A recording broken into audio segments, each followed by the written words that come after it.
दोस्तों कैसे हैं। मैं हूं गौतम कुमार और स्वागत करता हूं आपके ही प्यारे चैनल चॉइस एजुकेशन में। दोस्तों आज की इस वीडियो में धमाल मचाने वाले हैं, क्योंकि आज के इस वीडियो में बिहार बोर्ड का जो ऑफिशियल मॉडल पेपर है उसका सॉल्यूशन करने वाले हैं। तो आपको पता ही होगा बिहार बोर्ड ने अपना ऑफिशियल मॉडल पेपर जारी करके अपना इरादा बता दिया कि भाई मेरा इरादा ये है, इस प्रकार से हम क्वेश्चन पूछने वाले हैं। तो उनके इरादा को चलिए समझते हैं क्या इरादा थोड़ा सा, और सॉल्यूशन तो ऐसा करवाऊंगा ना कि आप ऐसा नहीं सिर्फ क्लिक मारेंगे, इसको हर क्वेश्चन को समझेंगे, उस क्वेश्चन का अल्टरनेट क्वेश्चन देखेंगे, ये आ गया तो इससे संबंधित और कौन से क्वेश्चन आ सकते हैं। तो देखिए सबसे पहले आपको इस तरह से सब्जेक्ट कोड वगैरह दिया हुआ रहता है, यहाँ सब्जेक्ट लिखा हुआ रहता है। अब देखिए क्वेश्चन किस टाइप से रहेगा। ऑब्जेक्टिव आपको 80 प्रश्न होंगे, जिनमें से 40 बनाना होगा। मतलब ये बात तो आप बेफिक्र हो जाइए, इस बार भी ऑब्जेक्टिव डबल रहने वाला है, ठीक है। दूसरा 24 शॉर्ट क्वेश्चन होगा, शॉर्ट क्वेश्चन में से आपको 24 में से कुछ ही बनाना होगा। 6 लॉन्ग होगा, उसमें से भी कुछ ही बनाना होगा। मतलब कुल मिला के आपके पास 110 क्वेश्चन होंगे। 110 क्वेश्चन का हल करिएगा तो आपको 80 में 80 नंबर मिलेंगे। हाँ जरूर 80 में 80 मिलेंगे, बाकी 20 नंबर स्कूल के प्रैक्टिकल से मिलेगा। तो बिना टाइम को वेस्ट किए तो चलिए स्टार्ट करते हैं अपने प्यारे से इस क्वेश्चन आंसर सीरीज को। चलिए तो मैं इसको बढ़ाता हूँ ऊपर। ऊपर बढ़ाने के बाद ये बढ़ने के बाद आ रहा है हमारा क्वेश्चन आ गया। चलिए तो ये इंस्ट्रक्शन वगैरह दिया हुआ है, इंस्ट्रक्शन को आप वहाँ पे जाके सही से पढ़ लीजिएगा क्या क्या करना होगा। अब सेक्शन ए में आपका ऑब्जेक्टिव रहेगा, 1 नंबर में एक ऑब्जेक्टिव रहेगा। पहला क्वेश्चन देखिए आपके सामने है, ये देखिए पौधे में जनन अंग पाया जाता है। तो ऑप्शन यहाँ पे देखते हैं, मैं थोड़ा सा उसको ऊपर कर देता हूँ यदि, अब देखिए आपको क्लियर दिख रहा होगा। पौधे का जनन अंग भाग कौन सा है? तो आपको पता होगा पौधे का जनन अंग भाग पुष्प है। पुष्प के ही कारण पौधे में निषेचन का प्रक्रिया होता है। तो पौधे में जो पुष्प के द्वारा निषेचन होता है उसे निषेचन ना बोल के परागन बोलते हैं। ये बात तो आप जानते ही होंगे। यानी पहले क्वेश्चन का आंसर हो जाएगा option number B, right answer इसका होगा। तो चलिए इसको हम आगे बढ़ाते हैं, 2 नंबर क्वेश्चन पे चलते हैं। 2 नंबर क्वेश्चन क्या कहता है, प्रकाश संश्लेषण की क्रिया कहाँ होती है? तो आपको पता होगा कि जंतुओं में तो प्रकाश संश्लेषण होता नहीं है, परजीवियों में होता नहीं है, कवक में होता नहीं, हरे पेड़ पौधे प्रकाश संश्लेषण करते हैं। तो इसका राइट आंसर हो जाएगा option number D.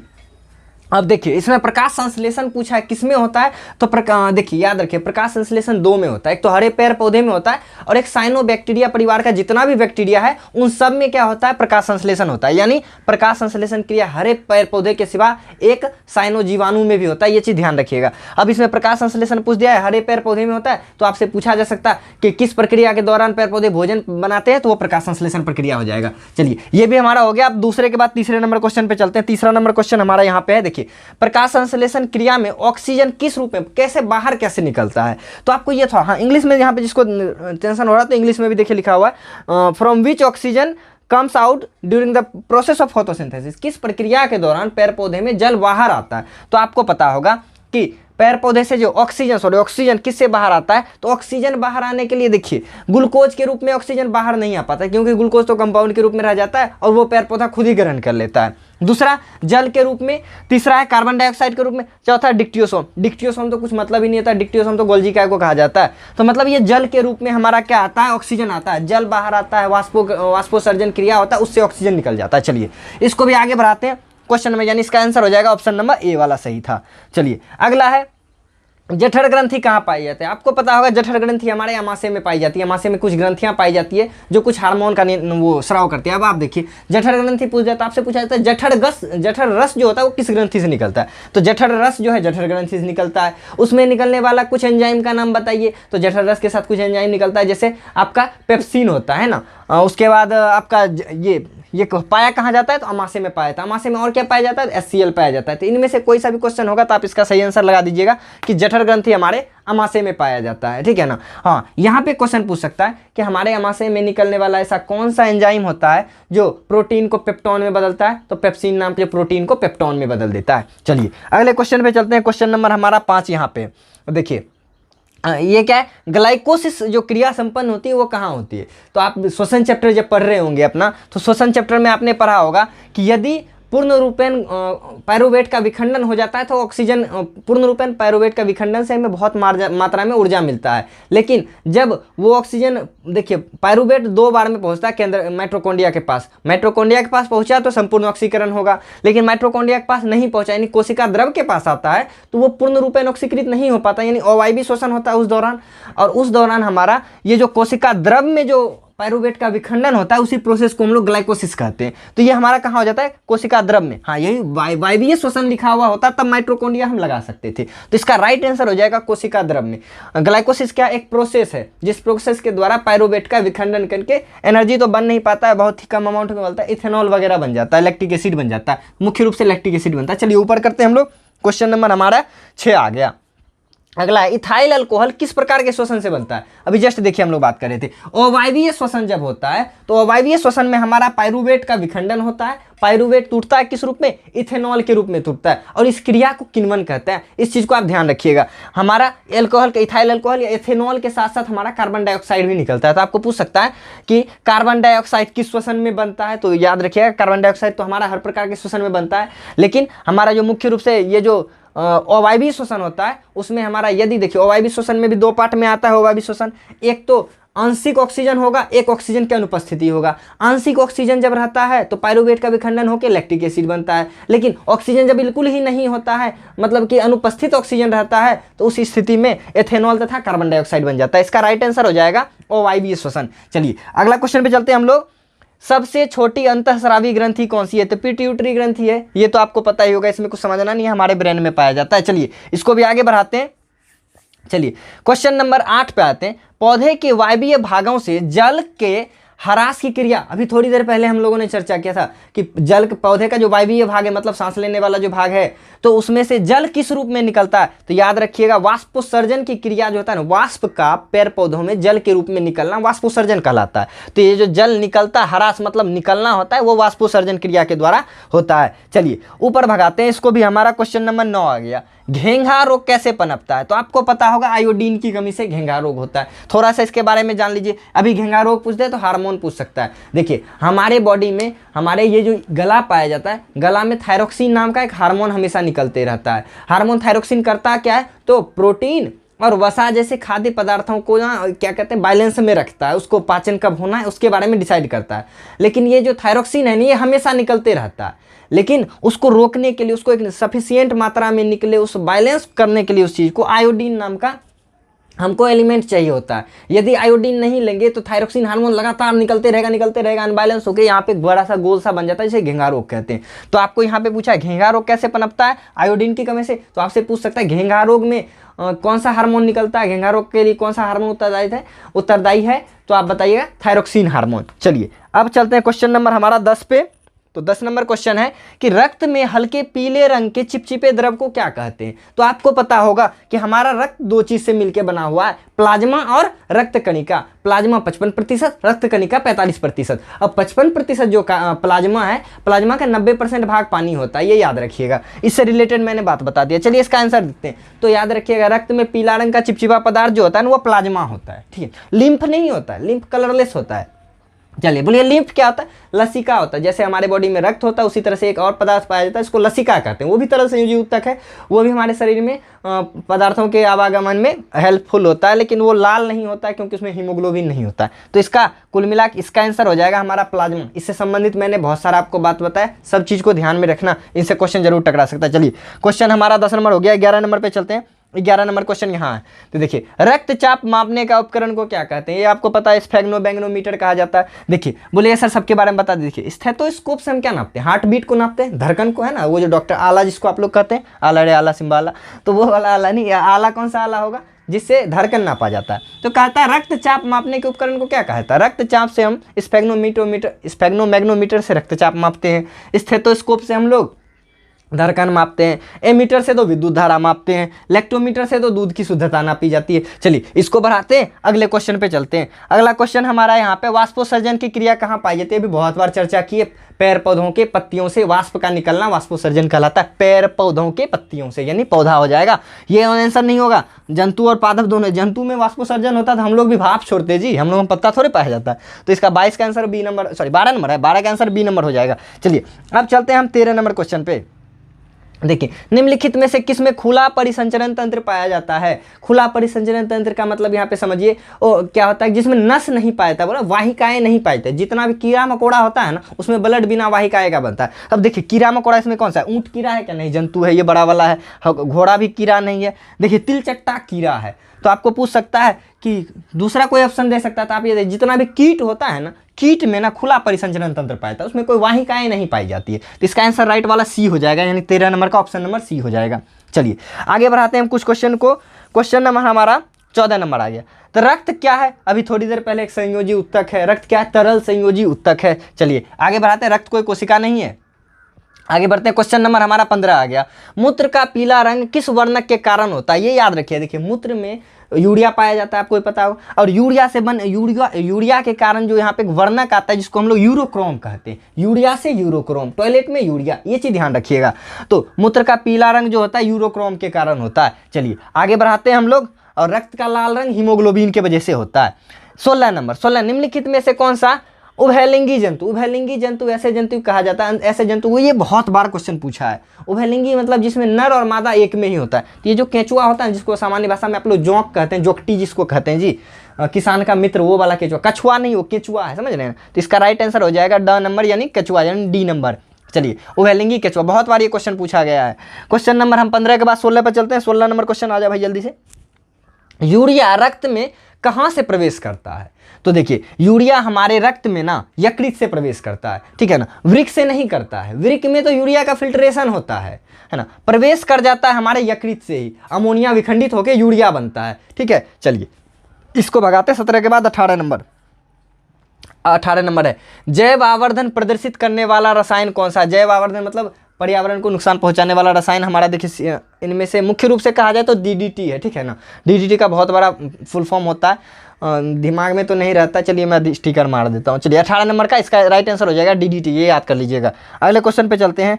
Question number हमारा हो गया 19। निम्नलिखित में से कौन सा प्राथमिक उपभोक्ता है? प्राथमिक उपभोक्ता किसको कहा जाता है? जो पहली बार खाना को खा लेता है। आप याद करिए, जब भी पेड़ पौधा होगा, पेड़ पौधा जैसे ही आएगा तो क्या पेड़ पौधा का खाना, पेड़ पौधा सबसे पहली बार पौधा उगा, सबसे पहली बार उसको कौन खाएगा? कीट वगैरह खाएगा। तो प्राथमिक उपभोक्ता जितना भी होगा ना, पेड़ पौधा को खाने वाला होगा। पेड़ पौधा को खाने वाले को हम लोग शाकाहारी कहते हैं। तो इसका आंसर हो जाएगा बी नंबर, ठीक है ना। बाकी कुछ नहीं होगा। अपघटक तो सड़ने गलने के बाद खाएगा। मांसाहारी तो कोई शाकाहारी जीव होगा जो पेड़ पौधे को खाया होगा। अब उस शाकाहारी जीव को कोई जीव खाएगा तो वो मांसाहारी, ये तो तृतीय नंबर में चला जाएगा, यानी प्राथमिक उपभोक्ता हमारा शाकाहारी होता है। चलिए हाँ, इसमें आपको अगले क्वेश्चन में ऐसा दे सकता है कि निम्नलिखित में से कौन सा प्राथमिक उपभोक्ता है, तो आप ध्यान रखिएगा जितना भी शाकाहारी जीव होगा वो सब प्राथमिक उपभोक्ता आता है। चलिए आगे बढ़ाते हैं। क्वेश्चन नंबर 19 के बाद 20 नंबर पे चलते हैं।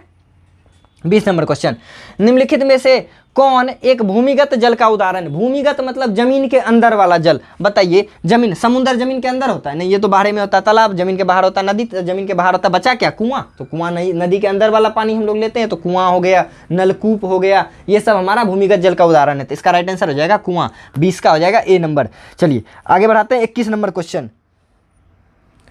21 नंबर क्वेश्चन है, प्राकृतिक चुनाव द्वारा जीवों का विकास कहलाता है। देखिए प्राकृतिक चुनाव विधि के बारे में हमको डार्विन साहब ने, डार्विनवाद के सिद्धांत में प्राकृतिक चुनाव का ये चीज आया था, ठीक है ना। इसका राइट आंसर हो जाएगा डार्विन। चलिए अगला देखते हैं। अगला क्वेश्चन है, हरे पेड़ पौधे कहलाते हैं। तो याद रखिए, हरे पेड़ पौधे खाना बनाते हैं ना, उत्पादित करते हैं, इसीलिए उत्पादक कहलाते हैं, प्रोड्यूसर कहलाते हैं। हम लोग कंज्यूमर है, हम लोग खाते हैं, है ना, हम लोग उपभोक्ता हैं, जबकि बनाता कौन है? पेड़ पौधा। तो हरे पेड़ पौधे को उत्पादक कहा जाता है। चलिए बढ़ाते हैं अगले क्वेश्चन पे। हमारा क्वेश्चन नंबर 23 है, अंडोत्सर्ग का कारण क्या है? देखिए ऑप्शन यहाँ पे LH है, एस्ट्रोजन है, FSH है, और इनमें से कोई नहीं है। तो थोड़ा सा नीचे कर लें इसको। देखिए इसका तो राइट आंसर LH और FSH आएगा।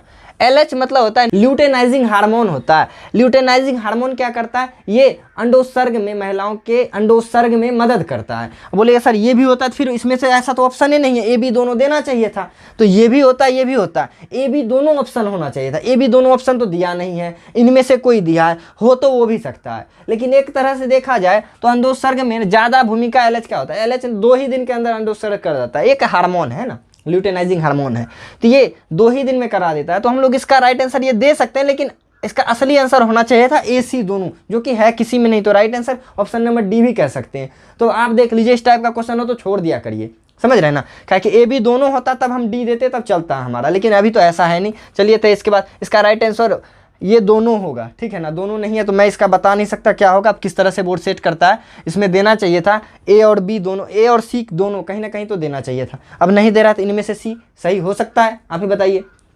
तो इस टाइप का क्वेश्चन होता है, आप छोड़ दिया करिए, ठीक है ना। तो ये दोनों हार्मोन इसमें पाया जाता है। चलिए एंड उन दूसरे का कारण है।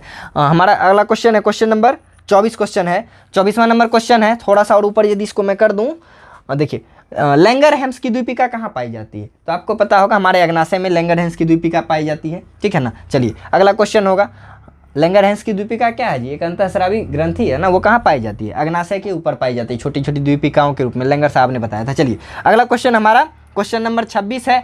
26 देखिए, थायरोक्सिन हार्मोन, थोड़ी देर पहले तो हम पढ़ रहे थे, थायरोक्सिन हार्मोन किस चीज़ का किसके द्वारा संश्लेषित होता था? तो आयोडीन के द्वारा होता था। तो इसका राइट आंसर हो जाएगा आयोडीन। चलिए नेक्स्ट क्वेश्चन हो गया हमारा 26 नंबर क्वेश्चन। 26 नंबर क्वेश्चन है, निस्सल कनिकाएं, निस्सल जो होता है ना, निस्सल कनिका, निस्सल ग्लैंड हम लोग कहते हैं ना, ये पाया जाता है हमारे ब्रेन के अंदर। तो देखिए ब्रेन तो दिया नहीं है, नेफ्रॉन दिया, नेफ्रॉन मतलब तो किडनी यानी वृक्क हो जाता है जी। अगला देखिए ये दिया है न्यूक्लियस यानी केंद्रक, केंद्रक में नहीं होता। न्यूरॉन दिया है, देखिए न्यूरॉन दिया है, तो न्यूरॉन दे सकते हैं क्योंकि ब्रेन में तो न्यूरॉन वाला कोशिका है। तो निस्सल कनिका कहाँ पाई जाती है? तो हमारे न्यूरॉन में पाई जाती है। चलिए अगला चलते हैं, क्वेश्चन नंबर हमारा क्वेश्चन नंबर हो जाएगा 27। 27 में है, मानव मस्तिष्क का वजन कितना होगा? आपको पता होगा एक स्वस्थ मानव मनुष्य का वजन, जो मस्तिष्क का वजन होता है 1 से 1.5 किलो का होता है। अब 1 से 1.5 किलो वाला तो कोई ऑप्शन नहीं है। देखिए 2 किलो हो गया, इतना तो हो ही नहीं सकता। आधा किलो है, इतना भी हो ही नहीं सकता। तो 1 से 1.5 के बीच में यही आ रहा है, 1.2 kg से 1.4 kg। तो इसका राइट आंसर हो जाएगा ऑप्शन नंबर सी हो जाएगा। चलिए अगले क्वेश्चन पे चलते हैं, 28 नंबर क्वेश्चन। निकट दृष्टि दोष अथवा दूर दृष्टि दोष के निवारण के लिए प्रयुक्त लेंस द्वारा बना प्रतिबिंब होता है। तो देखिए पहली बात तो ये क्वेश्चन ही गलत दे दिया है कि निकट दृष्टि दोष अथवा दूर दृष्टि दोष, एक ही साथ दोनों नहीं हो सकता है, समझ रहे हैं ना। ये बेचारा अलग चीज़ है। निकट दृष्टि दोष में हम लोग अवतल लेंस का प्रयोग करते हैं, दूर दृष्टि दोष को ठीक करने में उत्तल लेंस का प्रयोग करते हैं। अवतल के द्वारा बना प्रतिबिंब काल्पनिक सीधा होता है, उत्तल के द्वारा बना प्रतिबिंब वास्तविक उल्टा होता है। अब दोनों मिला के दे दिया, आप करें तो करें क्या इस सिचुएशन में? ये तो क्वेश्चन बनाने का तरीका है बिल्कुल गलत हो गया जी। कि निकाय निकट दृष्टि दोष अथवा दो, अथवा मतलब क्या होता है? या, लेकिन ये या दिख रहा है आपको क्या? ये अलग अलग क्वेश्चन है, लेकिन तब पर भी यदि आंसर देना है तो कैसे देंगे? याद रखिए हमारे आंख की जो रेटिना पे प्रतिबिंब बनता है ना, वो हमेशा वास्तविक प्रतिबिंब बनता है, वास्तविक प्रतिबिंब हमेशा उल्टा होता है। तो इस तरह से हम लोग ऑप्शन ए को इस नजरिए से देखें तो आंसर दे सकते हैं, लेकिन ये क्वेश्चन सेट करने का तरीका बिल्कुल गलत है, ये चैलेंज करने लायक का क्वेश्चन है। चलिए 28 का आप लोग लगा सकते हैं, क्योंकि रेटिना पे ही ना हमारा जब भी लेंस मानव अब आँख का जो फोटो बनेगा कहाँ बनेगा? रेटिना पे बनेगा। रेटिना पे आप कोई सा भी लेंस हो, फोटो वास्तविक बनता है। तो हम लोग इसीलिए इसको ये ऑप्शन कह सकते हैं फिलहाल के लिए, लेकिन ये क्वेश्चन समझदारी वाला क्वेश्चन नहीं है। 28 का तो 29 नंबर क्वेश्चन पे चलते हैं। 29 नंबर क्वेश्चन है, साइड मिरर। आप लोगों ने तो रट लिया होगा, उत्तल दर्पण का प्रयोग साइड मिरर के रूप में किया जाता है। उत्तल दर्पण यहाँ उत्तल लेंस में कोई नहीं लगा दीजिएगा हड़बड़ी में, उत्तल दर्पण पूरा पढ़ा करिएगा। साइड मिरर यानी गाड़ी के पार्श्व दृश्य को देखने के लिए कौन सा दर्पण का यूज होता है? उत्तल दर्पण का यूज होता है। चलिए अगले क्वेश्चन पे चलते हैं। अगला क्वेश्चन है हमारा क्वेश्चन नंबर 30। अवतल लेंस द्वारा बना प्रतिबिंब कैसा होता है? तो ये देखिए, ये हमारा हो गया अवतल लेंस, ये अवतल लेंस हो गया। यहाँ इसका प्रधान अक्ष होगा, प्रकाश किरण आएगी तो इसके आधार की ओर मुड़ जाएगी। इसको यदि बैक ट्रेस करें, एक और कोई सा भी रे यदि हम ऑप्टिकल सेंटर से निकालें तो सीधा निकल जाएगा। यहाँ पे छोटू सा बेचारा एकदम छोटा सा पिद्दा सा पिक्चर बनेगा। तो देखिए अवतल लेंस में जो प्रतिबिंब बनेगा ये हमेशा कैसा प्रतिबिंब होगा? सीधा होगा। दूसरा, हमेशा वस्तु से छोटा प्रतिबिंब होगा। अब काल्पनिक रेखा से कट रहा है तो काल्पनिक होगा, यानी काल्पनिक यानी आभासी, आभासी भी होगा, सीधा भी होगा, छोटा भी होगा, यानी इनमें से सभी इसका राइट आंसर हो जाएगा। चलिए तो इसको मिटा दिया जाए, इसको मिटा देते हैं हम और चलते हैं हमारे अगले क्वेश्चन की ओर। अगला क्वेश्चन है हमारा, ऊर्जा का SI मात्रक। बताइए 9th क्लास का ये सब क्वेश्चन दे दिया। ऊर्जा का SI मात्रक जूल होता है भाई साहब, जूल बाबा ने, जेम्स जूल ने ऊर्जा के बारे में बताया था, इसीलिए SI यूनिट को जूले बोल देते हैं। चलिए अगला क्वेश्चन पे चलते। अगला क्वेश्चन है 32 नंबर क्वेश्चन। आकाश का नीला रंग होने का परिघटना का परिणाम क्या है? तो प्रकाश का प्रकीर्णन के कारण आकाश का रंग नीला होता है। क्यों? ये आपको रीजन वाले क्वेश्चन में लॉन्ग में पूछ सकता है, आकाश का रंग नीला क्यों होता है? तो हम जानते हैं नीले रंग का प्रकीर्णन सर्वाधिक होता है, इसीलिए प्रकाश में जब वायुमंडल में जब सूर्य प्रकाश प्रवेश करती है तो नीला रंग प्रकीर्णित यानी फैल जाता है और आकाश हमको नीला दिखाई देने लगता है। तो 32 नंबर का राइट आंसर हो जाएगा ऑप्शन नंबर बी, यानी स्कैटरिंग। इसका राइट आंसर हो जाएगा प्रकीर्णन। चलिए 33 नंबर क्वेश्चन पे चलते हैं। सभी क्वेश्चन का आप रीजन आप समझिएगा। यहाँ पे 33 नंबर क्वेश्चन है कि सामान्य नेत्र के लिए स्पष्ट दृष्टि की न्यूनतम दूरी कितनी है? आपको पता है 25 सेंटीमीटर, ये रटा हुआ चीज होता है। हाँ, इसका प्रूफ के लिए तो लंबा क्लास कराना पड़ता है, न्यूमेरिकल वाले क्लास में इसको प्रूफ भी करते हैं। इसका 25 सेंटीमीटर हो जाएगा। 25 देख के मीटर में ठोक नहीं दीजिएगा, जो हड़बड़ाता है वो गड़बड़ा देता है। इसका right answer option number C. देखिए थोड़ा सा नीचे और ऊपर, ये देखिए यहाँ पे हमारा ऑप्शन नंबर सी है ना, तो इसका right answer option number C हो जाएगा। चलिए अगले क्वेश्चन पे चलते हैं। क्वेश्चन है किसी उत्तल लेंस का फोकसांतर यानी स्मॉल एफ का वैल्यू हमारा कितना दिया हुआ है, 50 सेंटीमीटर दिया हुआ है, तो उसकी क्षमता क्या होगी। तो पहला बात देखिए P बराबर 1/f होता है, यदि ये सेंटीमीटर में दिया हो तो 100/f होता है। 100 तो ऐसे ही रह जाएगा, f का वैल्यू कितना दे दिया, 50 दिया, 50 2 जा 100 होता है, यानी P बराबर 2 डायोप्टर आ गया। अब पॉजिटिव आएगा कि निगेटिव, याद रखिएगा उत्तल लेंस की क्षमता हमेशा और हमेशा पॉजिटिव होती है, तो इसका राइट आंसर हो जाएगा ऑप्शन नंबर डी, यानी पॉजिटिव हो जाएगा। डी नंबर, दो डायोप्टर होगा और पॉजिटिव में, देखिए यहाँ निगेटिव दिया है तो इसको नहीं देना है, 2 डायोप्टर पॉजिटिव में होगा। चलिए हाँ, ये पूछ सकता है कि जो लेंस की क्षमता होता है उसका एसआई मात्रक क्या होता है, लेंस की क्षमता का एसआई मात्रक क्या होता है। आप लोग डायोप्टर सोच रहे होंगे, बिल्कुल डायोप्टर नहीं होता है, वो मीटर इनवर्स होता है। देखिए 1/f होता है ना, P बराबर क्या होता है, 1/f होता है। अब आप ही बताइए, f का यूनिट, f तो एक दूरी है, फोकस दूरी है, दूरी का यूनिट मीटर होता है, इसके पावर में कुछ नहीं है तो एक है, इसको ऊपर ले जाएंगे तो मीटर पर पावर -1 बन जाएगा। तो एसआई यूनिट जो होता है ना लेंस की क्षमता का, पावर ऑफ लेंस का एसआई यूनिट होता है मीटर इनवर्स होता है, यानी मीटर पर पावर -1 होता है। डायोप्टर एक व्यवहारिक यूनिट है, ठीक है। चलिए इसको भी थोड़ा सा मिटा देते हैं प्यार प्यार से और अगले क्वेश्चन पे हम लोग चलते हैं। क्वेश्चन नंबर हमारा कौन सा हो जाएगा, 35 नंबर। क्वेश्चन कहता है कि क्वेश्चन में है कि एक प्रिज्म कितने सतहों से बना होता है, तो आपको पता होना चाहिए एक प्रिज्म जो बना होता है, देखिए एक नीचे में इस टाइप का आयत होता है, ठीक है, इसके ऊपर एक इधर से होता है त्रिभुजाकार शेप, एक इधर से होता है त्रिभुजाकार शेप, और यहाँ से जब ये फिर मिलता है तो देखिए एक तो ये सतह आयताकार हो गया,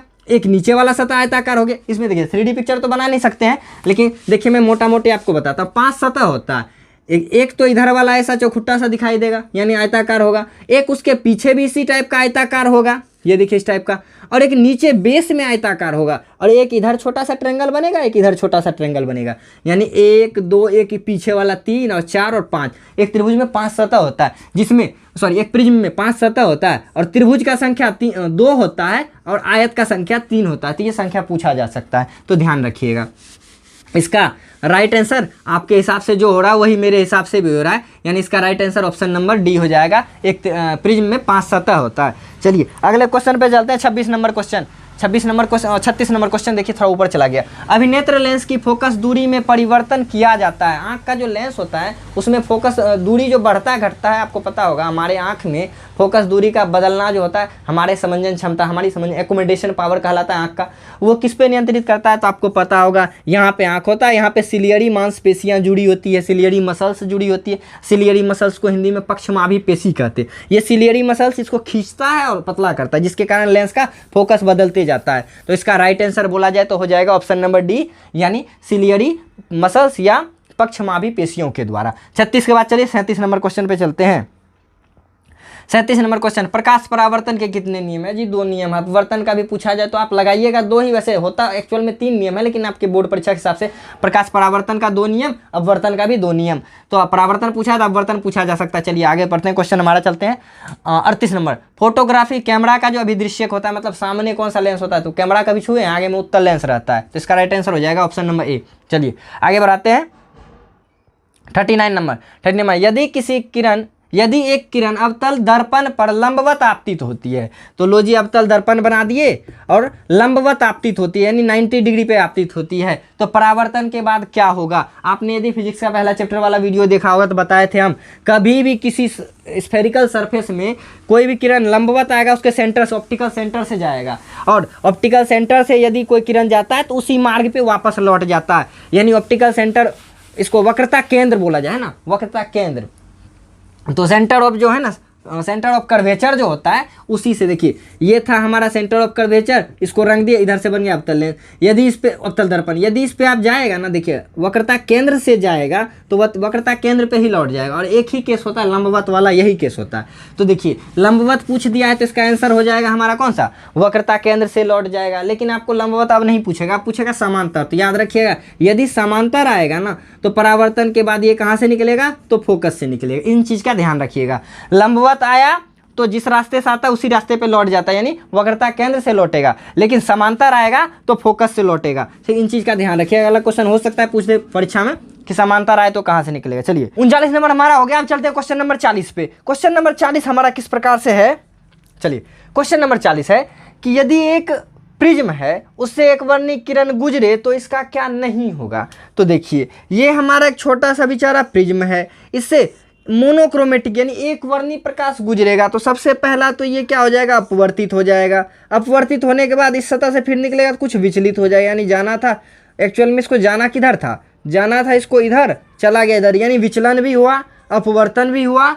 और देखिए वर्ण विक्षेपण कभी होगा, कभी नहीं होगा। बोलिए सर हम तो पढ़े थे प्रिज्म से निकलेगा तो वर्ण विक्षेपण होगा, प्रिज्म से श्वेत प्रकाश निकलेगा तब वो 7 रंग में विभक्त होगा। यहाँ तो एक वर्णी प्रकाश निकल रहा है, एक वर्णी प्रकाश में एक ही कलर होता है तो 7 रंग कहाँ से आएगा, इसीलिए इसका राइट आंसर हो जाएगा हमारा ऑप्शन नंबर बी, यानी इसका डिस्पर्सन नहीं होगा, वर्ण विक्षेपण नहीं होगा।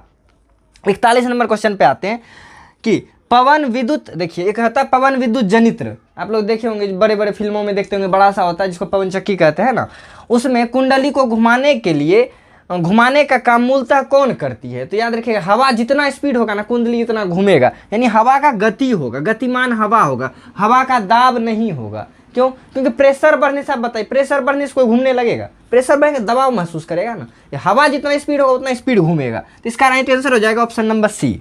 चलिए नेक्स्ट क्वेश्चन है 42 नंबर क्वेश्चन। 42 नंबर में है कांच की अवतल लेंस की वायु में शक्ति क्या होती है। अरे वायु में पूछे कि जल में पूछे, अवतल लेंस है ना उसका शक्ति ऋणात्मक होता है जी, क्योंकि अवतल लेंस का फोकस क्या होता है, नेगेटिव होता है, फोकस नेगेटिव है तो उसका क्या हो जाएगा, वो भी नेगेटिव हो जाएगा, पावर भी।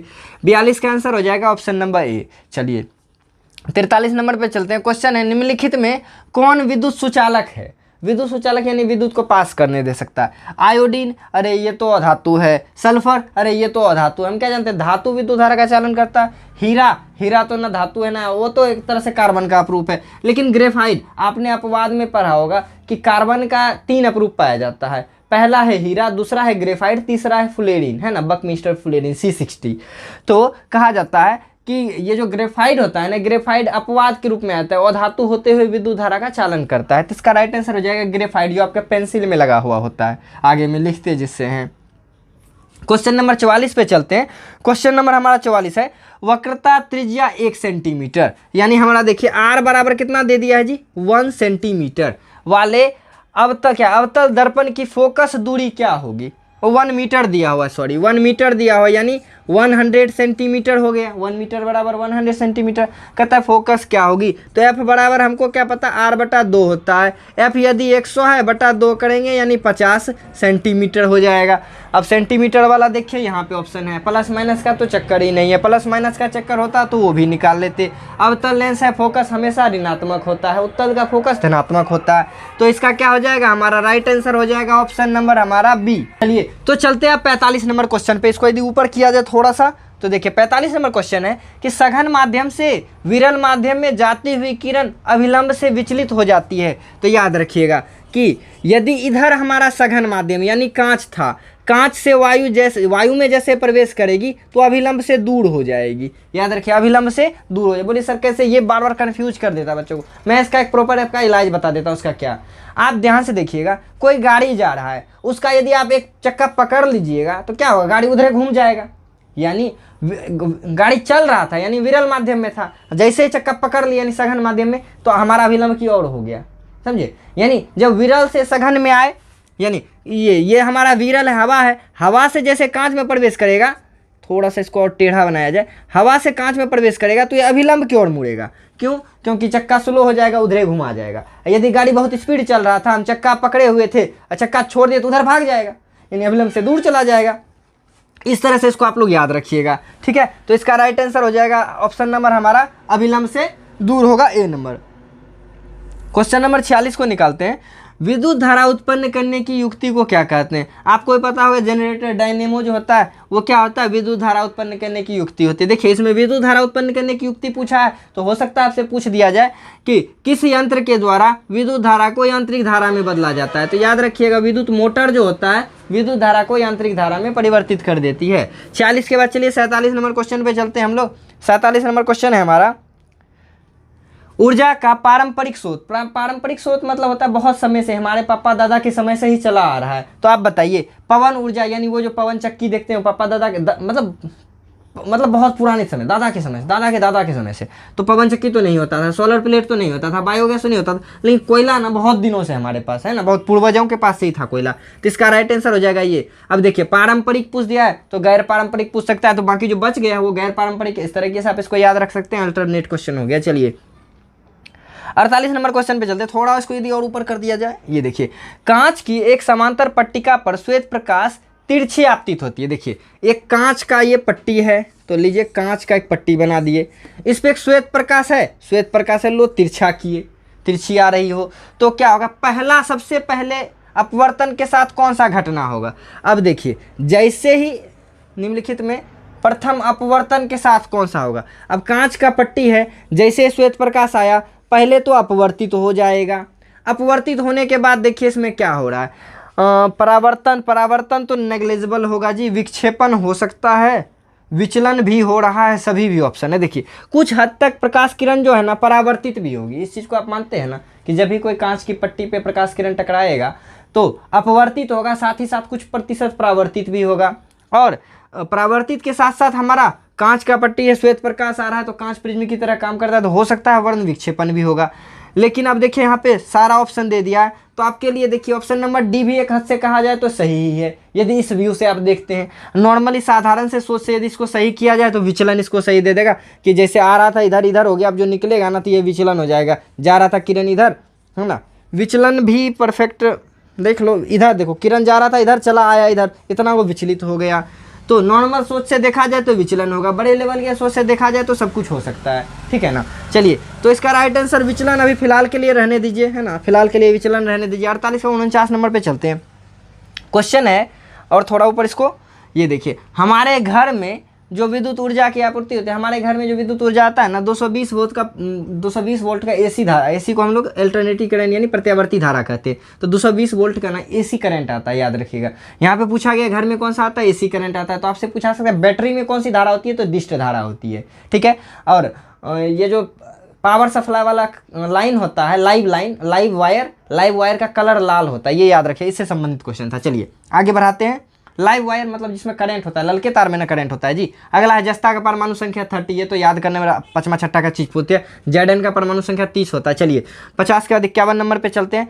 धोबिया सोडा का रासायनिक सूत्र क्या होता है, याद रखिएगा, सोडियम कार्बोनेट इंटू 10H2O होता है। तो पहला नंबर ये हो गया। बोलिए सर याद कैसे रखें, तो कन्फ्यूज आ जाते हैं। याद रखिएगा, धोबिया सोडा कपड़ा धोएगा ना जी, कपड़ा धोने के लिए 10 बाल्टी पानी चाहिए, 10 बाल्टी पानी चाहिए, ऐसे करके इसको याद रख लीजिएगा।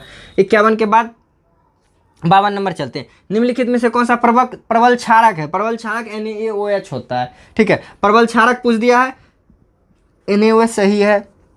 आपको यदि प्रबल अम्ल पूछ दिया जाए, प्रबल अम्ल कौन सा होगा, तो सबसे ज़्यादा प्रबल अम्ल हमारा HNO3 होता है, उसके बाद हमारा H2SO4 होता है, HCl होता है, ये सब अम्ल हमारा बहुत प्रभावशाली अम्ल है। क्षार पूछ दिया है प्रबल, तो हो सकता है पूछे निम्नलिखित में से कौन सा प्रबल अम्ल है, या तो ये सब ऑप्शन दे देगा या कौन नहीं है, इन तीनों के सिवा एक और दे देगा। तो आप इस तरीके से इसको भी ध्यान में रख लीजिएगा।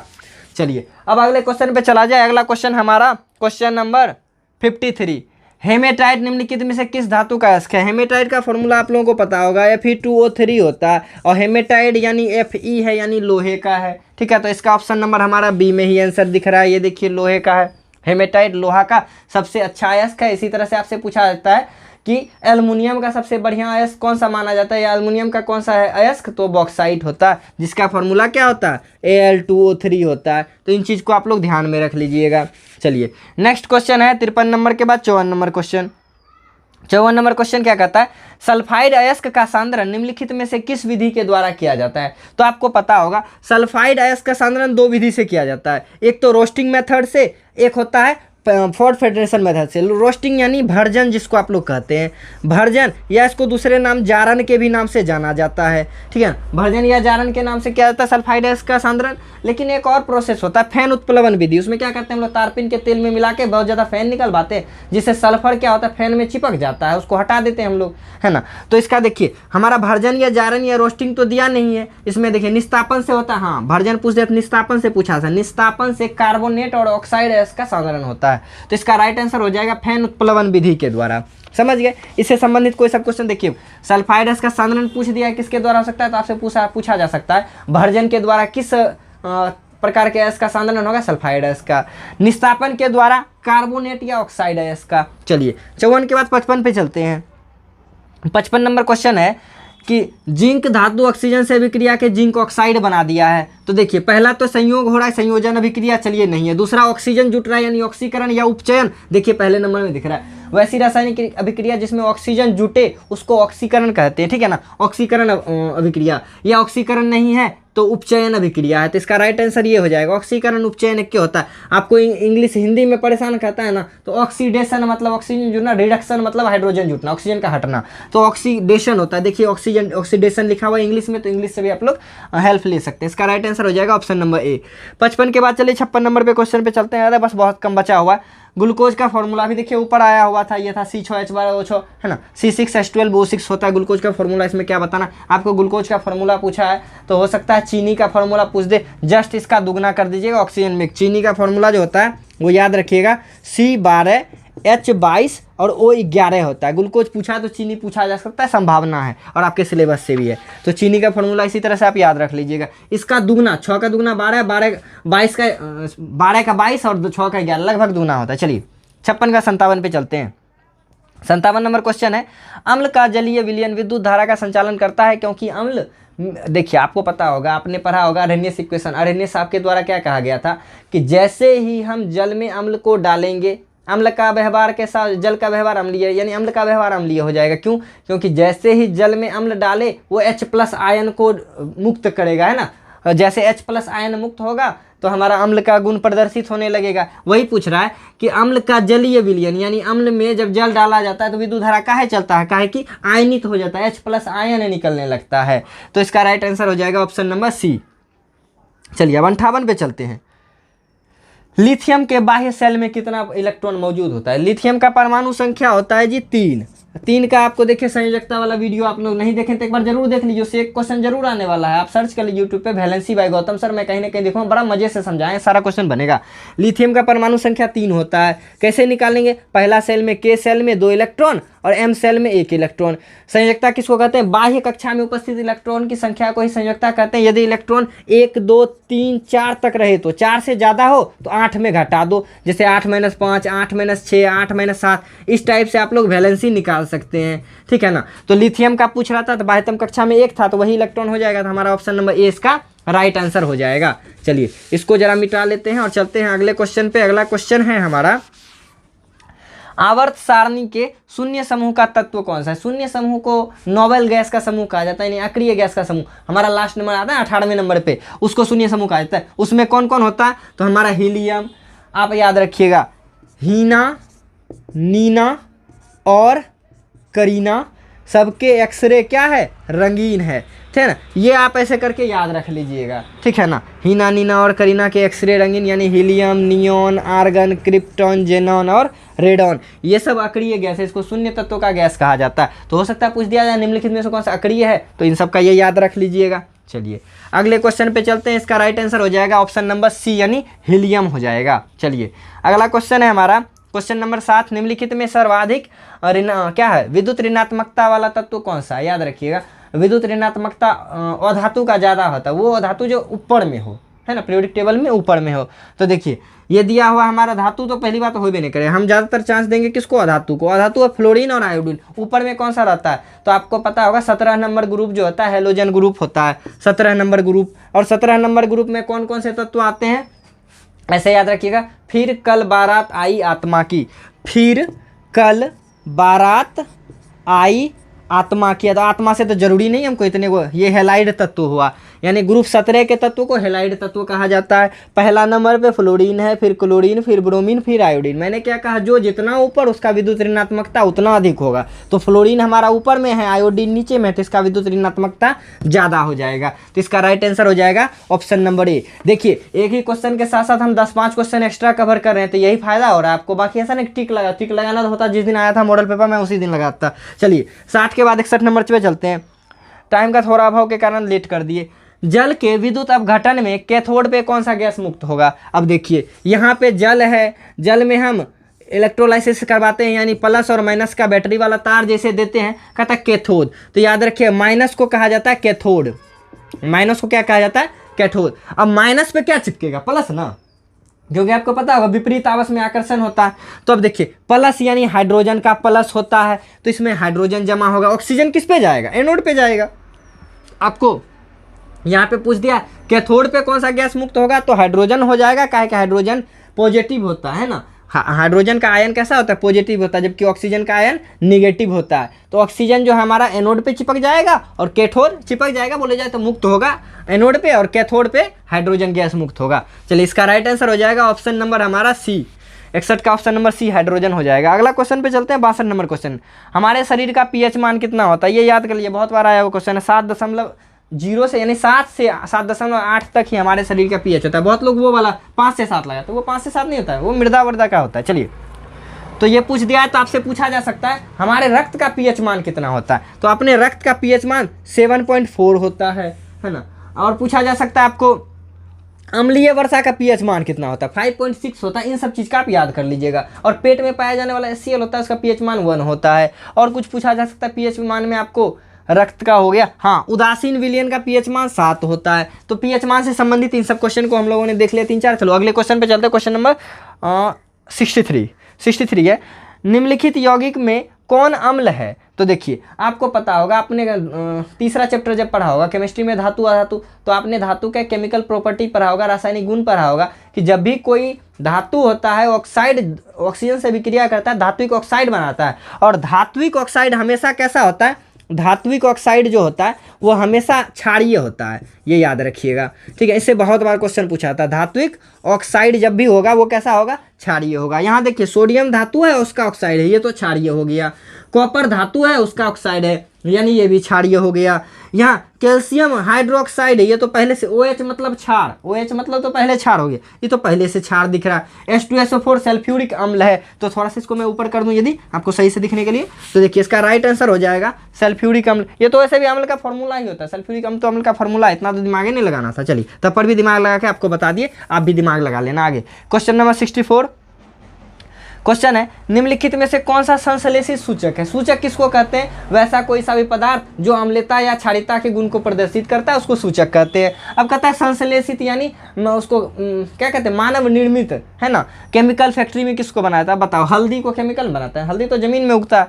लिटमस क्या होता है, लिटमस तो शैवाल, लिटमस के पौधे से लिटमस प्राप्त किया जाता है, तो वो भी तो प्राकृतिक है। लाल पत्ता गोभी प्राकृतिक है। ये जो मिथाइल ऑरेंज है ये कैसा है, संश्लेषित है। तो आपसे देखिए यहाँ पूछ दिया मिथाइल ऑरेंज के बारे में, तो एक और होता है फेनोफेथलीन, बहुत फेमस है उसका भी नाम। तो एक यहाँ पे मिथाइल ऑरेंज पूछ दिया है, तो मिथाइल ऑरेंज एक ही होता है। मिथाइल ऑरेंज पूछ दिया है तो आपको फिनोफेथलीन के बारे में पूछा जा सकता है। तो याद रखिए ये मिथाइल ऑरेंज और फिनोफेथलीन जो है वो कृत्रिम सूचक है, जबकि ये सब हल्दी हो गया, नींबू का रस हो गया, लहसुन का खुशबू हो गया, नींबू हो गया, लाल पत्ता गोभी, हल्दी, लिटमस, ये सब का सब प्राकृतिक है। चलिए बहुत सारा क्वेश्चन हो गया इसमें। 64 के बाद 65 पे चलते हैं, ठीक है। 65 नंबर, कार्बन डाइऑक्साइड जल से अभिक्रिया करके क्या बनाता है, कार्बोनिक एसिड बनाता है, ये याद रखिएगा, ऑप्शन नंबर सी हो जाएगा हमारा। चलिए सल्फ्यूरिक एसिड तो बनाने पाएगा, हाइड्रोक्लोरिक एसिड के लिए क्लोरीन चाहिए, कार्बोक्सिलिक एसिड के लिए COOH वाला चीज चाहिए, वो भी है ही नहीं हमारे पास, कार्बोनिक अम्ल बना देगा। ऊपर करते हैं थोड़ा सा, यानी 63 नंबर पे चलते हैं। कॉपर पायराइड, ये फॉर्मूला याद रखिए, CuFeS2 होता है कॉपर पायराइड का सही कंपोजिशन, सही है ना। बाकी है तो सब कॉपर पायराइड है, लेकिन ये जो सही कंपोजिशन होता है वो सही कंपोजिशन कौन सा है, CuFeS2 होता है। आप लोगों ने धातु अधातु चैप्टर में जब कॉपर का निष्कर्षण आप लोगों ने पढ़ा होगा अपने क्लास में, जहाँ भी पढ़ते हैं तो बताया गया होगा इस चीज़ के बारे में। ये देखिए कॉपर पायराइड का पूछ दिया है, तो आपको हो सकता है किसका पूछा जा सकता है इसमें, जिंक सल्फेट का पूछा जाता है, JnNS होता है जिसको जिंक पायराइड भी कहते हैं। चलो अगले पे चलते हैं। क्वेश्चन नंबर हमारा क्वेश्चन नंबर 67 हमारा क्या है, यानी 67 नंबर, प्रकृति में मुक्त अवस्था में कौन सा पाया, फ्री स्टेट में पाया जाने वाला। तो जितना भी रिएक्शन नहीं करने वाला जो आभूषण टाइप का होता है ना, वो सब फ्री स्टेट में पाया जाता है। देखिए जिंक तो कंबाइंड स्टेट में पाया जाता है ZnS के रूप में। लोहा तो अभी तनी देर पहले बतेबे किए ना जी आपको, Fe2O3 यानी ऑक्सीजन के साथ रहता है। तांबा CuS CuO इन सब के रूप में रहता है। लेकिन सोना जो होता है ना, सोना हो गया आपका, प्लेटिनम हो गया, चांदी हो गया, ये लोग ज़्यादातर फ्री स्टेट में पाया जाता है, और सबसे ज़्यादा फ्री स्टेट में पाया जाने वाला तत्व तो सोना है, ठीक है। इसका राइट आंसर हो जाएगा गोल्ड, यानी ऑप्शन नंबर बी। चलो अगले चलते हैं 68 नंबर पे। निम्नलिखित में कौन सी धातु सबसे अधिक अभिक्रियाशील है। तो अभिक्रियाशील के लिए अभिक्रियाशीलता श्रेणी आपको पता होगा। बोलिए सर उसको याद करने का कोई जुगाड़ है क्या, देखिए रामबाण जुगाड़ है इसका। आपको एक बस मंत्र याद रखना है, इस मंत्र का नाम पता है क्या है, केदार नाथ का माली आलू जड़ा फीका पकाता, है ना, पकाता हाय। अब इधर आते हैं, कोट है जी आप, ए जी ए यू और पी टी, आप ए ए पी पी टी, ये आपको याद रखना। केदारनाथ का माली आलू जरा फीका पकाता, हाई कोर्ट हैं जी आप, हाई कोर्ट हैं जी आप, हाई को भी यहाँ देते हैं, हाई कोर्ट हैं जी आप। अब देखिए इसमें क्या हो, जो जितना ऊपर में है ना वो उतना ज़्यादा रिएक्शन करेगा, किससे, जल से और ऑक्सीजन से। अब देखिए क्वेश्चन दिया है, निम्नलिखित में से कौन सा सबसे ज़्यादा अभिक्रियाशील है। अब देखिए सोना तो देखिए सबसे नीचा में आ रहा है, अच्छा चांदी इससे थोड़ा ऊपर आ रहा है, चलो दूगो तो मिला। अच्छा कॉपर का देखिए तो कॉपर थोड़ा सा और ऊपर आ रहा है, लेकिन जस्ता का देखिए तो जस्ता देखिए सबसे ऊपर में आ रहा है। तो यहाँ देखिए जस्ता इसका राइट आंसर हो जाएगा, ठीक है ना। इसको यदि यहाँ शिफ्ट किया जाए, आपको दिखेगा नहीं नीचे, इसीलिए यहाँ पे दिए। तो ये मंत्र याद रख लीजिए, इससे एक क्वेश्चन हर बार पूछा जाता है कि कौन सबसे ज़्यादा सक्रिय है, कौन सबसे कम सक्रिय है, ठीक है ना। और सोडियम और पोटेशियम ऐसा तत्व है ना, इसको केरोसिन में रखा जाता है, बहुत अभिक्रियाशील तत्व है, चाकू से भी काटा जा सकता है, इसके बारे में आप लोग ध्यान से रखिएगा। चलिए इसको भी मिटाते हैं, अगले क्वेश्चन पे चलते हैं। अगला क्वेश्चन है हमारा, हाँ वो आपके बुक में लिखा हुआ था, बस मंत्र मैंने बोल दिया, केदारनाथ का माली आलू जरा फीका पकाता, हाई कोर्ट है जी आप। चलिए 69 नंबर क्वेश्चन क्या है, अधातु के बाह्यतम सेल में कितनी इलेक्ट्रॉन होती है। आपने धातु अधातु पढ़ा होगा, तो रासायनिक गुण में पढ़ा होगा कि जितना भी अधातु होता है वो हमेशा क्या करता है, इलेक्ट्रॉन लेने की इच्छा रखता है, ऋणात्मक होता है, और ले कितना सकता है, मैक्सिमम 3 4 तो ले भी नहीं सकता, कभी कभी किसी केस में लेता है। मैक्सिमम कितना इलेक्ट्रॉन लिया जा सकता है, 1 2 हम लोग ले सकते हैं, 1 2 3 4 इलेक्ट्रॉन, मैक्सिमम 3 इलेक्ट्रॉन ले सकते हैं। तो लेने के लिए हमको ज़्यादा वाला होना चाहिए था, यानी किसी भी अधातु के बाह्यतम कक्षा में 4 5 6 7 इलेक्ट्रॉन होना चाहिए था, ठीक है ना, और वो हुआ भी है, तो ऑप्शन नंबर बी हो जाएगा। बाकी देखिए, बाकी धातु का है, धातु के बाह्यतम कक्षा में 3 इलेक्ट्रॉन, बोले सर प्रूफ करके दिखाई। जैसे देखिए आपका ऑक्सीजन क्या है, अधातु है, जबकि सोडियम क्या है, धातु है। परमाणु संख्या इसका 8 होता है, इसका परमाणु संख्या 11 होता है। देखिए 2,6 6 2 8 हो गया। अब देखिए बाह्यतम कक्षा में 6 आया ना, तो देखिए 6 आ रहा है ना वहाँ पे, ऑक्सीजन क्योंकि वो धातु। तो ये सोडियम का बात कर लेते हैं, 2 8 2 10 1 11, देखिए इसके बाह्यतम कक्षा में 1 आया। यानी देखिए अधातु पूछा है तो आपको धातु पूछा सकता है, धातु के बाह्यतम कक्षा में मैक्सिमम कितना इलेक्ट्रॉन हो सकता है, 1 2 3 मैक्सिमम इलेक्ट्रॉन हो सकता है। चलिए अब चलते हैं अगले क्वेश्चन, यानी इसका राइट आंसर बी नंबर हो जाएगा वैसे 69 का। हाँ क्वेश्चन नंबर हम 70 पे चलते हैं। 70 नंबर क्वेश्चन क्या है, पीतल निम्नलिखित में से किनकी मिश्र धातु है। किनकी मतलब किसका होता है, पीतल किससे किससे मिलके बना है, याद रखिएगा वो फॉर्मूला आप लोग, पिताजी पी से पीतल हो गया हमारा, पीतल जो बना हुआ है, ता यानी तांबा और जी मतलब जस्ता, है ना, तो तांबा और जस्ता से बना हुआ है, यदि पहले ही नंबर पे दिख रहा है तो पिताजी आपको याद रखना। आपको पीतल पूछ दिया है, आपको सोल्डर पूछा जा सकता है, आपको कांसा पूछा जा सकता है ना। कांसा का क्या आता है, कटती, है ना, कांसा का क्या होता है, कटती। कांसा जो बना है तांबा और टीन से बना हुआ है, कटती, ऐसे करके याद रखिएगा। आप लोग ये ट्रिक मैं नॉर्मली क्लास में अपने बच्चों को बताता हूँ, तो ये ट्रिक आपके लिए भी था, आप भी अपने बच्चे हो यार। चलो 70 का राइट आंसर हो जाएगा ऑप्शन नंबर ए। बी का तो देखने का जरूरत ही नहीं है, पहले नंबर पे मिल गया। चलिए अगला क्वेश्चन पे चलते हैं। 70 के बाद बस 10 क्वेश्चन बच गया, जा कहाँ रहे, रुक जाओ यार, इसको कंप्लीट करो। निम्नलिखित में से कौन सा समावयवी है, ये बड़ा अच्छा क्वेश्चन। समावयवी किसको कहते हैं, जिसका संरचना सूत्र क्या हो, एक ही हो, स्ट्रक्चर अलग अलग हो। अब देखिए मेथिल अल्कोहल होता है, इसका फॉर्मूला क्या हो जाएगा, देखिए CH3OH, यानी कार्बन एगो हाइड्रोजन 4 गो ऑक्सीजन एगो।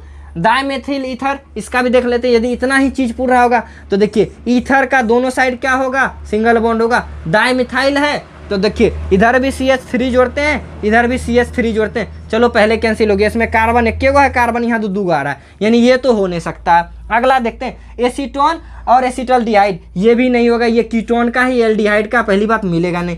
एथिल अल्कोहल और डाइमेथिल ईथर देख लेते हैं। एथिल अल्कोहल का फॉर्मूला होता है C2H5OH और डाइमेथाइल ईथर, तो ईथर दे दीजिए, ईथर दे दिए। अब क्या है, डाइमेथाइल ईथर है तो इधर भी जोड़ दीजिए, क्या चीज़, अब देखिए सेम तो आया था, ये डाइमेथाइल ईथर का फॉर्मूला C2, यहाँ देख लेते हैं, इधर लिख देते हैं CH3 और CH3। कार्बन कितना, 2 गो, कार्बन 2 गो, चले मिल रहा है। हाइड्रोजन कितना, 3 इधर है और 3 इधर है, 3 3 6 कार्बन हो गया। ऑक्सीजन 1, ऑक्सीजन 1, कहीं तो मिस्टेक हो रहा है, देखिए ऑप्शन यही होना चाहिए था हमारा, यही होगा। देखिए इसको सही से लिखा जाए, डाइमिथाइल ईथर है ना, तो कार्बन 2 हो जाएगा, हाइड्रोजन हमारा हाँ देखिए ये तो हो गया, ये रहा सिंगल बॉन्ड बच रहा है, सिंगल बॉन्ड से इसको देखिए, इसको इस तरह से बनाया जाए, HHH, यहाँ पे O आ जाएगा। अब देखिए एक बॉन्ड तो ये हो गया, दूसरा कार्बन जुड़ रहा है, तीसरे में हाइड्रोजन जुड़ेगा, तो इसका राइट आंसर वैसे ऑप्शन नंबर क्या हो जाएगा, सी हो जाएगा। चलिए, एथिल अल्कोहल और डाइमिथाइल ईथर जो है समावयवी है। एथीन और इथाइन सर काहे ने बोले, देखिए ये एल्कीन है, ये एल्काइन है। अब एल्कीन में होता है एथीन, है ना, एथीन और एथाइन, एल्कीन एल्काइन, बॉन्ड का अंतर है, इसमें जी 2 बॉन्ड पाया जाएगा, इसमें 3 बॉन्ड पाया जाएगा, एक बॉन्ड तो ऐसे भी किसी न किसी को काटेगा, ये तो हो ही नहीं सकता। हम बाकी डिटेल में इसका मैं एक वीडियो डालने वाला हूँ नामकरण के लिए। चलिए, इसका राइट आंसर हो जाएगा ऑप्शन नंबर सी। 71 के बाद चलिए 72 पे चलते, बहुत टाइम ले लिया ये क्वेश्चन। अब देखिए ये क्या, इसका यूपीएससी नाम क्या है, देखिए ईथर है, दोनों साइड जुड़ा हुआ है, इधर एथाइल जुड़ा हुआ है, इधर मेथाइल जुड़ा हुआ है, यानी एथिल मेथिल ईथर। बोले मेथिल एथिल काहे ने बोलिएगा सर, पहले ए आता है इसीलिए इसका नाम हुआ एथिल, इसका नाम हुआ मेथिल, यानी एथिल मेथिल ईथर। देखिए क्या कहीं है क्या, ईथर में एथिल मेथिल, ये तो है नहीं, ये तो है नहीं, ये यहाँ देखिए एथिल मेथिल ईथर, तो इसका राइट आंसर हो जाएगा ऑप्शन नंबर डी। नामकरण मैं करने सिखा दूंगा, बस एकदम तोता की तरह कट बोलिएगा जब बिना आप देखे क्वेश्चन, ठीक है ना। चलिए 72 के बाद 73 नंबर पे चलते हैं, बहुत जल्दी क्रैश कोर्स लाने वाले हैं आप लोगों के लिए। लोहे की अभिक्रिया भाप से कराने पर कौन सा ऑक्साइड बनेगा, तो याद रखिएगा, लोहा जब भाप से अभिक्रिया करेगा, यानी H2O गर्म वाला पानी से, मतलब भाप ही बोला जाए इसको, भाप से अभिक्रिया करेगा तो हमारा बनाएगा क्या, Fe3O4 प्लस में हाइड्रोजन गैस बनाएगा। तो Fe3O4 देखिए कहीं है क्या ऑप्शन में, Fe3O4 देखिए एक ही नंबर में है हमारा, ये रहा Fe3O4, इसका राइट आंसर हो जाएगा ऑप्शन नंबर ए। चलिए 74 पे चलते हैं, बहुत थोड़ा सा बच गया। एक तत्व का परमाणु संख्या 16 है, यानी सल्फर है, आवर्त सारणी में किस वर्ग में रखा गया, 16 को 16वें वर्ग में रखा गया। याद रखिएगा 16 के ऊपर में ऑक्सीजन होता है, सल्फर होता है, ओम सर से ट्यूशन पढ़ो ऐसे करके होता है, ठीक है ना। तो आप ऐसे करके याद रखिए, सल्फर क्या है 16 नंबर में ग्रुप में आता है, पीरियोडिक टेबल में जाके देखिएगा। सल्फर पूछ रहा है तो आपसे ऑक्सीजन पूछा जा सकता है, ऑक्सीजन भी 16 नंबर का ही है। और नाइट्रोजन पूछा जा सकता है, नाइट्रोजन 14 नंबर ग्रुप का है। चलिए आगे चलते हैं क्वेश्चन नंबर 75 पे। निम्नलिखित में कौन सी धातु तनु सल्फ्यूरिक अम्ल से अभिक्रिया नहीं कर सकती है, तो जो पीरियोडिक वो मैंने लिखा था ना सारणी, एक सक्रियता श्रेणी, उसमें सबसे जो नीचे आता है ना वो सल्फ्यूरिक अम्ल क्या किसी से अभिक्रिया ही नहीं करता है। तो सबसे नीचे देखिए इसमें क्या है, जस्ता ऊपर में था देखिए ना, केदारनाथ का माली आलू जरा फीका पकाता है, इनमें से देखिए कॉपर कहीं नहीं आ रहा है, कॉपर सबसे नीचे आ रहा है, ठीक है ना। इसका राइट आंसर हो जाएगा कॉपर, ये तनु से अभिक्रिया नहीं कर सकता है, ठीक है ना। चलिए 75 के बाद 76 नंबर पे चलते हैं। 76 नंबर क्वेश्चन है हमारा, एक मिश्र धातु में 90% क्या है, कॉपर है, 10% टीन है। तो देखिए कांसा क्या किससे बना था, कांसा बना था कॉपर और टीन, है ना, कटटी है ना, अभी तनी देर पहले पढ़े थे ना, कटटी कांसा जो बना है तांबा और टीन से बना है। तो देखिए तांबा और टीन से बना हुआ है तो उसका नाम क्या हो जाएगा, कांसा हो जाएगा, यानी ब्रॉन्ज हो जाएगा। देखिए अंग्रेजी में लिख के दे दिया है, तो घबराना नहीं जी, आप क्या अंग्रेजी कम जानते हो, अंग्रेज हो आप लोग, चलो नहीं सर देसी है एकदम। 76 व 77 पे चलते हैं। 77 नंबर पे लेके आते हैं इसको, क्या है, जिंक सोडियम हाइड्रोक्साइड के साथ अभिक्रिया करेगा तो क्या बनेगा। देखिए सोडियम हाइड्रोक्साइड है यानी NaOH होगा, जिंक है तो Zn धातु दे देते हैं, अभिक्रिया करवाओ जी क्या बन जाएगा, जिंक हाइड्रोक्साइड बनेगा, हाइड्रोजन गैस निकलेगा, यानी हाइड्रोजन गैस निकलेगा। वैसे भी आपको पता होगा जब भी कोई धातु अम्ल या क्षार से अभिक्रिया करेगा तो फ्री ऑफ कॉस्ट में हाइड्रोजन गैस निकालेगा। इसका आंसर हो जाएगा राइट वाला कौन सा, ऑप्शन नंबर, इसका ए सही आंसर हो जाएगा। चलिए ऑप्शन नंबर, चलिए अब क्वेश्चन नंबर 678, बस 2 बच गया, देख लो इसको भी। निम्नलिखित में से कौन सी धातु उच्च वायु पे गर्म करने पर भी ऑक्सीजन से सहयोग नहीं करेगा, जो सबसे नीचे होता है ना ऑक्सीजन से सहयोग नहीं करता है। तो ऑप्शन के अनुसार सबसे नीचे क्या हो जाएगा, सबसे नीचे देखिए चांदी आएगा, हाईकोर्ट है जी आप, AAP था ना, ए से अर्जेंटम यानी चांदी, फिर ए से ओडियम यानी सोना, फिर पी से प्लेटिनम। तो देखिए सोना प्लेटिनम नहीं है तो हमारा चांदी इसका राइट आंसर हो जाएगा। 78 के बाद 70, देखिए 3-4 क्वेश्चन उससे दे देता, आप याद कर लीजिएगा। केदारनाथ का माली आलू जरा फीका पकाता, हाईकोर्ट है जी आप। चलिए जो ज़्यादा ऊपर में वो ज़्यादा रिएक्टिव होगा। 79 नंबर पर चलते हैं, बस इसके बाद एक बच रहा है। हाँ, अयस्क में उपस्थित अपद्रव्य यानी कचरे को क्या कहता है, गैंग कहा जाता है। अयस्क में जो बालू मिट्टी वगैरह होता है ना उसको गैंग कहा जाता है। इसका राइट आंसर हो जाएगा कहाँ जी, गैंग, ये 80 नंबर में गैंग है। सर लास्ट क्वेश्चन हमारा 80 नंबर क्वेश्चन। 80 नंबर क्वेश्चन में क्या है, 80 नंबर क्वेश्चन, निम्नलिखित में से किस गुण के कारण अधातु को तार बनाया जा सकता है। डक्टिलिटी है ना, तन्यता, तन्यता गुण के कारण क्या कर सकते हैं, धातु को पतले तार में बदला जा सकता है। ये था आपका मजेदार सा सेशन। 80 में 80 के जगह में हम लोगों ने 200 से ज़्यादा क्वेश्चन कवर किया है। आप लोग ध्यान रखिएगा, इस चीज़ का ना कि आप जिस टाइप का क्वेश्चन दिया इसी से मिलता जुलता क्वेश्चन बोर्ड परीक्षा में भी दिया जाता है। मॉडल पेपर का मतलब यही है। तो आपको अपना इरादा बता रहा है सरकार कहाँ से क्वेश्चन देने वाले हैं, पूरे सिलेबस से क्वेश्चन है। और हाँ, बहुत जल्द आपके लिए क्रैश कोर्स का वीडियो लाने, सोशल साइंस मैथ का भी बहुत जल्दी अपलोड करने वाले। मिलते हैं नेक्स्ट वीडियो। हाँ, मजा आया हो ना, फायदा हुआ हो तो चैनल को सब्सक्राइब कर दो, वीडियो को लाइक कर दो, अपने दोस्तों को शेयर करो कि देखो 100% राइट आंसर है। यार क्या दोस्त हो आप लोग, अपने दोस्तों को शेयर नहीं करते? दोस्तों को शेयर करो यार। मिलते हैं नेक्स्ट वीडियो में बहुत ही जल्दी, तब तक के लिए टेक केयर, बाय बाय।